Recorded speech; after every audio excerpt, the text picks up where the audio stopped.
மகா பெரியவா.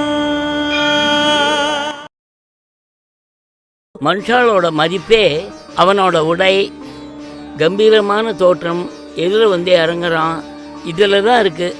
இப்பெல்லாம் காலம் அப்படி ஆயிடுது. ஒரு சின்ன அபிப்பிராயம் என் மனசுல தோணித்து. நம்ம கனகதாராவுக்கே அந்த பையனை பார்த்தா என்ன?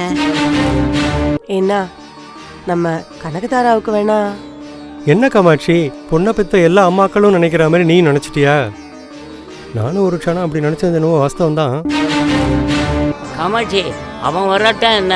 அவன் ஜாய்க்கே போய் நான் அவனை ஒரு நடம் பார்த்துட்டு வரேன். எப்பேற்பட்ட பையன் அவன். வேதம் தழைச்சு வளரணும்னா வேதத்தை சின்ன வயசுலேருந்தே அத்தியாயனம் பண்ணணும். அதுக்குன்னு பள்ளிக்கூடங்கள் இல்லை, தர்ம பாடசாலைகள் தான் இருக்குது. அங்கே வந்து படிக்கிற குழந்தைகள் வேதத்தை இஷ்டப்பட்டு கற்றுக்கிறான்னு சொல்ல முடியாது.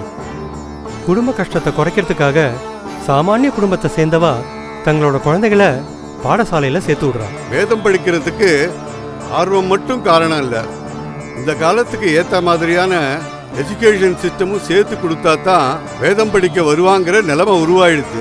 இந்த சந்தான கோபாலன் மாதிரி தான் மற்ற குழந்தைகளும் வரணும்னு பெரியவா ரொம்ப ஆசைப்பட்டா. மகா பெரியவா.